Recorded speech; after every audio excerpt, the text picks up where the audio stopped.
AI paper podcasts.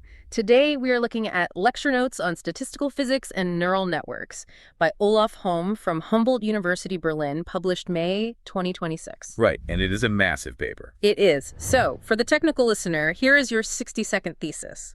The 2024 Physics Nobel Prize to Hopfield and Hinton, that wasn't just a metaphor, classical statistical physics and modern machine learning are intrinsically mathematically linked. Completely identical under the hood. Exactly. The paper rigorously proves how energy minimization in spin-glass models maps directly to memory retrieval in Hopfield networks. And most importantly, it highlights that integrating out hidden neurons in a restricted Boltzmann machine is mathematically identical to the renormalization group process in physics. Which is how physicists understand quantum phase transitions. Right. And ultimately, wrapping up the minute here, this physics framework might finally explain the mysterious empirical scaling laws and those weird double descent curves we see in modern large language models. Okay, let's unpack this. It's an incredibly dense, profound paper.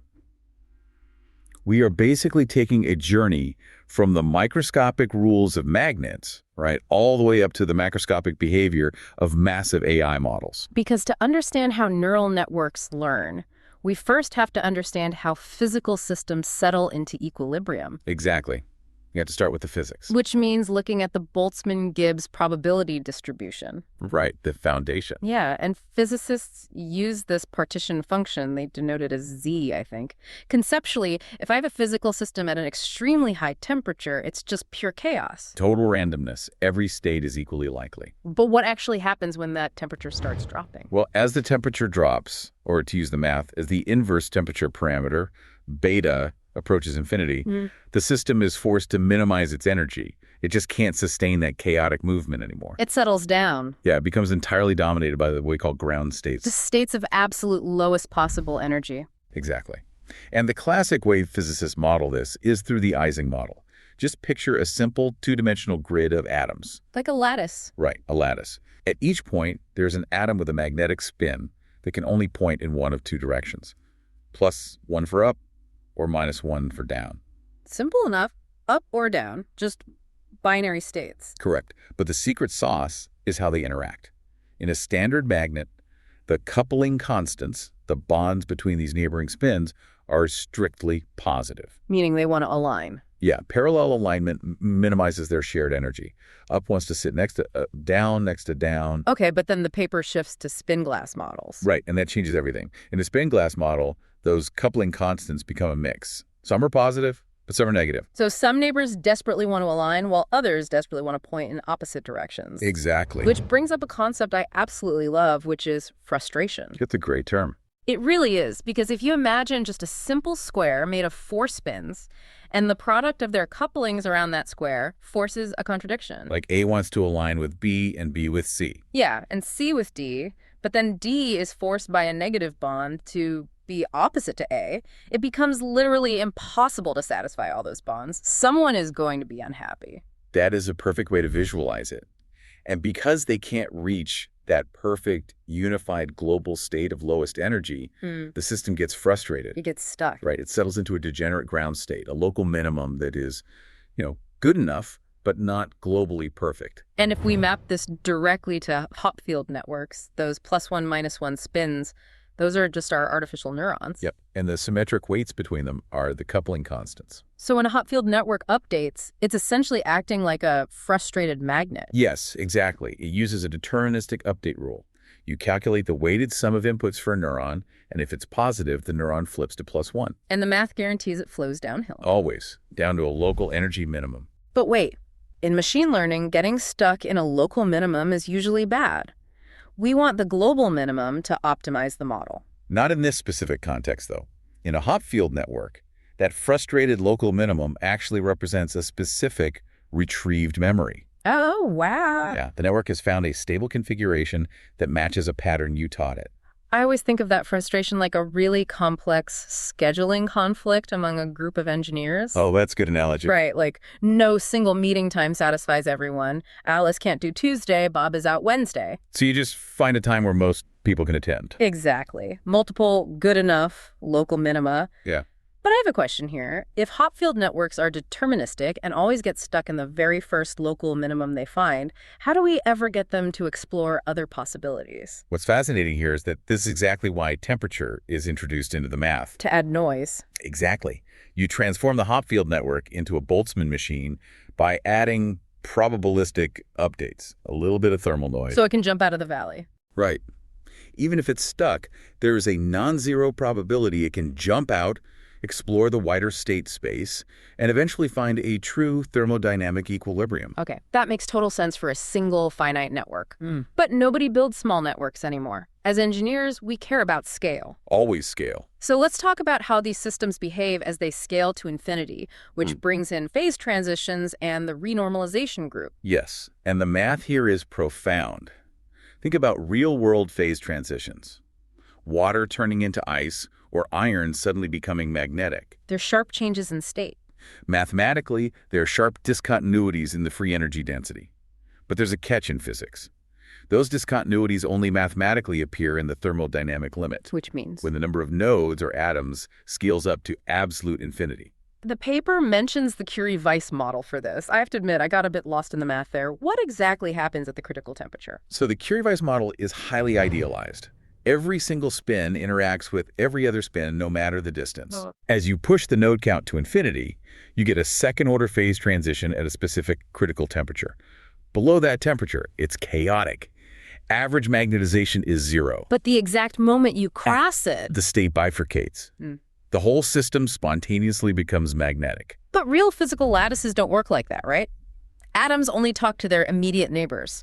Exactly, which makes the math a complete nightmare. And that's where the renormalization group, or RG, comes in. Precisely. RG is a rigorous mathematical method of coarse graining. Zooming out. Zooming out. You take a massive microscopic lattice and you integrate out, which just means sum over a specific subset of the spins. You're intentionally throwing away microscopic detail. Right, to find an effective energy function for the skins that are left. This feels like looking at a point list painting. Like Seurat's A Sunday on La Grande Jet. Up close, it's just thousands of chaotic microscopic dots. Those microscopic spins. Right, but if you take a few steps back, your eyes naturally integrate out those details, and suddenly you see the macroscopic variables, people, trees, umbrellas.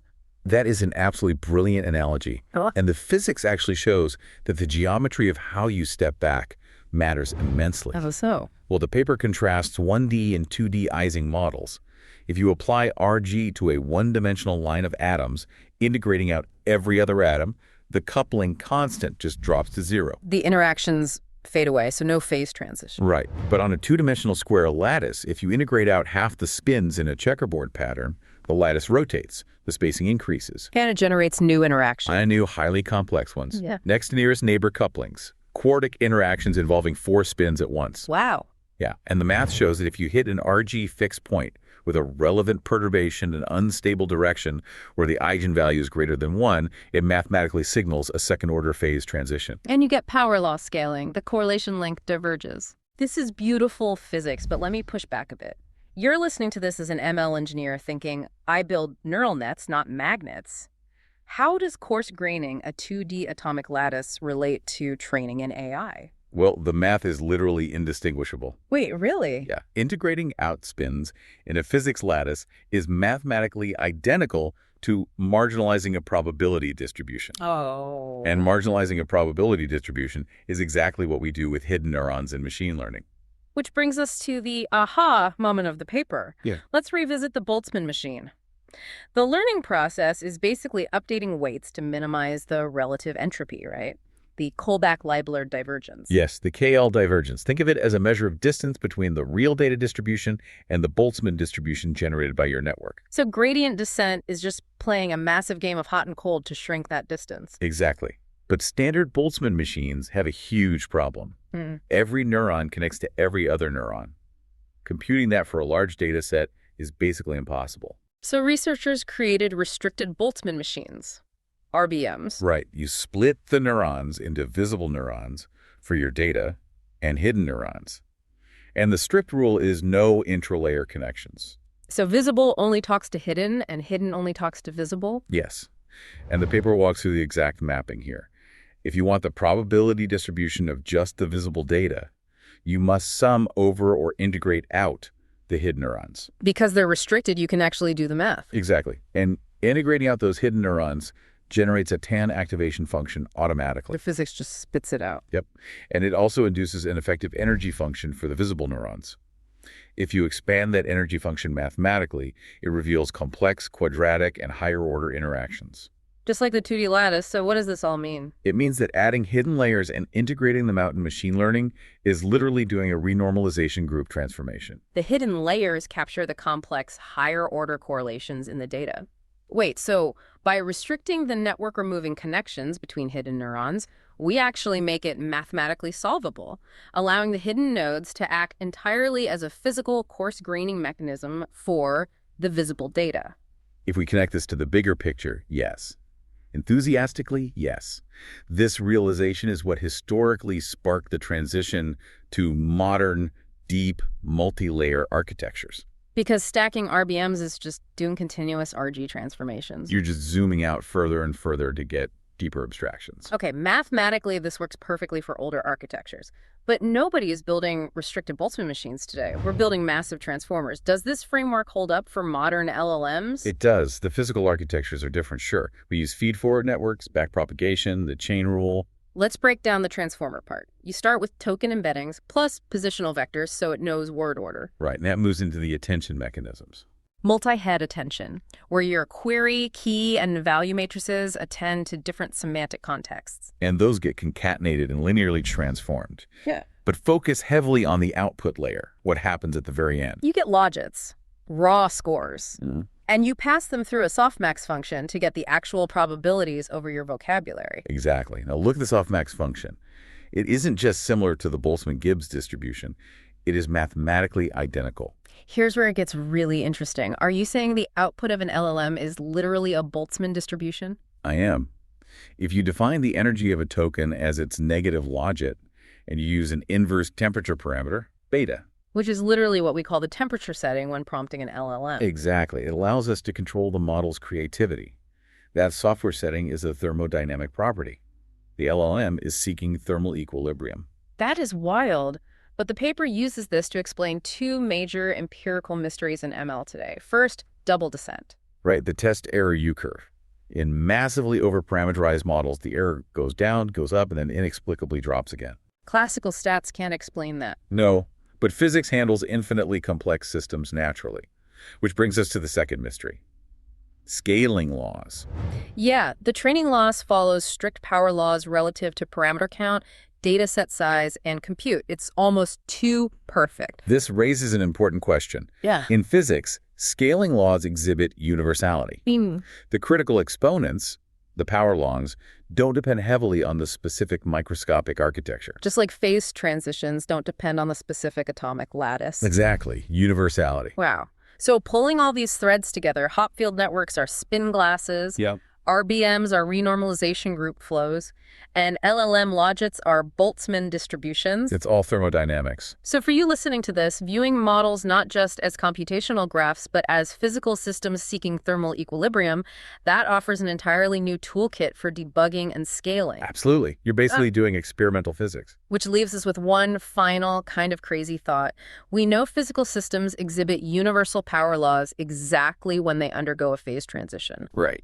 If our LLMs are displaying these exact same power laws as we scale up compute and parameters, are we just incrementally improving a computer program? Or is the architecture of modern AI literally undergoing a thermodynamic phase transition into a new state of matter? It's a huge question. Something to mull over.